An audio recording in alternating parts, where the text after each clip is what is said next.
Hello friends, तो कैसे हैं आप सब। आई होप आप लोग बहुत अच्छे होंगे। तो आज का टॉपिक आप देख रहे हैं कि बीपीएससी आंसर राइटिंग सीरीज हम स्टार्ट करने वाले हैं। ठीक है, ये ज़्यादातर क्वेश्चन जो मैं दूंगी आपको पीवाईक्यू बेसिक रहेगा। ठीक है, उसके रिलेटेड हम अपनी आंसर राइटिंग स्टार्ट करेंगे। ये हमारा आज 21 डे चैलेंज होगा, जिसमें हम डेली आंसर राइटिंग करेंगे। चाहे एक ही करें, शायद शॉर्ट करें या लॉन्ग करें, जैसे जैसे हमारा इंक्रीज होगा डे उसके अकॉर्डिंग टू चेंज करते जाएंगे।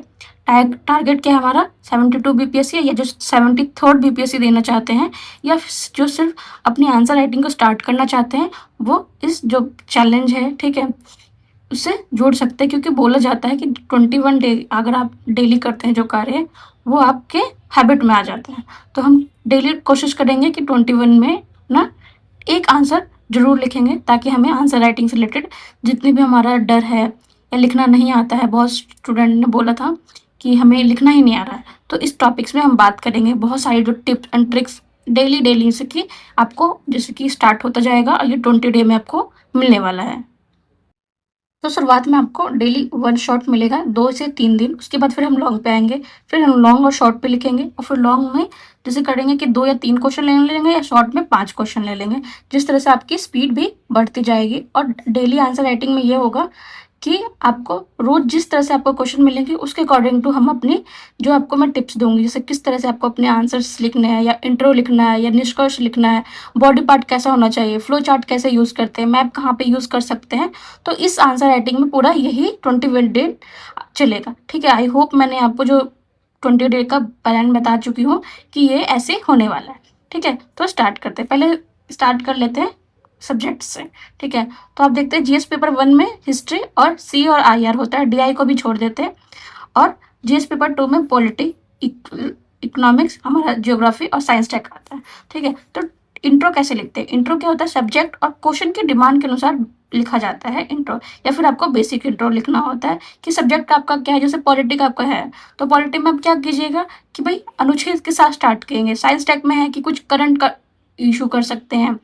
ज्योग्राफी में है कुछ आपको कुछ सिद्धांत दे रखे हैं, या फिर किस हिस्ट्री में आप ऐसे कर सकते हैं कि भाई कुछ सन लिख लिया आपने। तो इस तरह से आपको हर तरह से जैसे क्वेश्चन आता है उसके अकॉर्डिंग टू आपको आंसर देना होता है।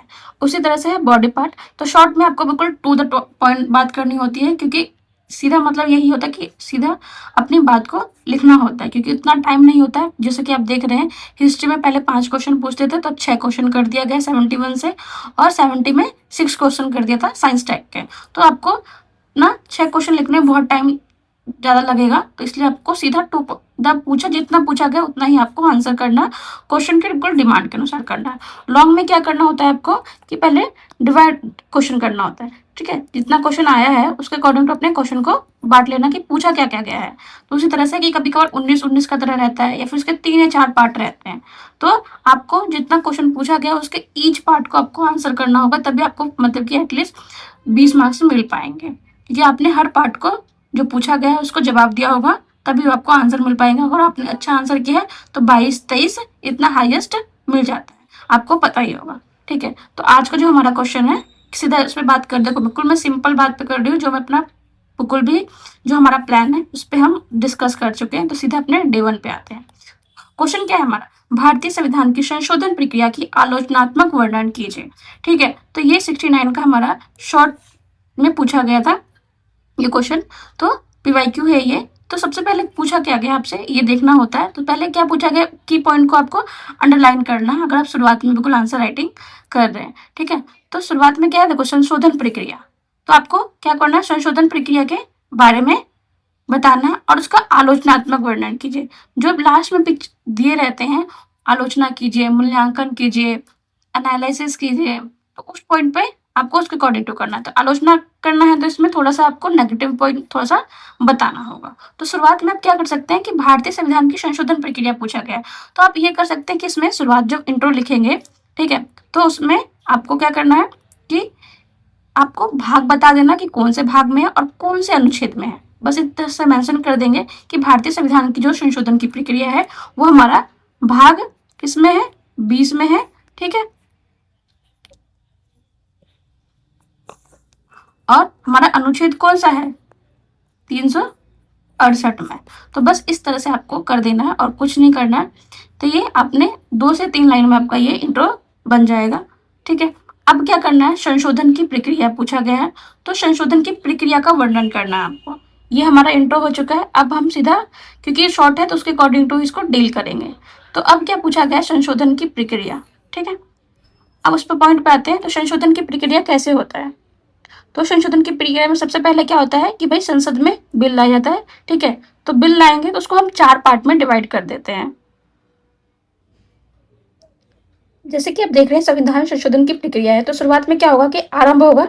ठीक है, तो आरंभ कैसे करेंगे कि किसी भी मंत्री या निजी सदस्य द्वारा संसद के किसी भी सदन में, आपको पता होगा कि संसद के किसी भी सदन में या तो लोकसभा हो या राज्यसभा हो, उसमें हम संशोधन की प्रक्रिया को जो बिल है वो पेश कर सकते हैं, और कोई भी कर सकता है, जैसे कि कोई भी मंत्री हो और कोई निजी सदस्य हो सकता है। साथ में ये लोग थोड़ा सा कर देंगे कि राष्ट्रपति की पूर्व स्वीकृति की आवश्यकता नहीं होती, ये हम पॉइंट देख चुके हैं।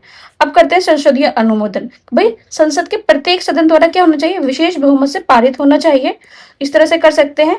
फिर क्या होगा, अगर वो संघीय विषय है, ठीक है, तो उसमें क्या चाहिए, राज्यों का अनुसमर्थन भी चाहिए, तो उसका उल्लेख कर देंगे। और उसके पास पश्चात क्या होता है कि राष्ट्रपति की सहमति मिल जाती है, उसका साइन हो जाता है। उसके बाद क्या बन जाएगा, हमारा अधिनियम बन जाएगा या फिर संशोधन हो जाता है। ठीक है, तो इस तरह से हमने ये संशोधन की इसकी प्रक्रिया दिखा देंगे। अब क्वेश्चन क्या था हमारा कि भाई आलोचनात्मक वर्णन करना है हमको, तो हम थोड़ा सा हमने इसकी प्रक्रिया दिखा दी है। इस तरह से भी थोड़ा सा एक और पॉइंट दिखा सकते हैं कि 368 को करके कर देंगे।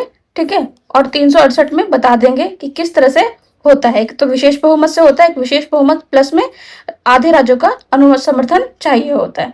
अब क्या करेंगे कि जो हमारा नेक्स्ट पॉइंट होगा इसका, कि हमें अब पूछा गया है आलोचनात्मक वर्णन कीजिए।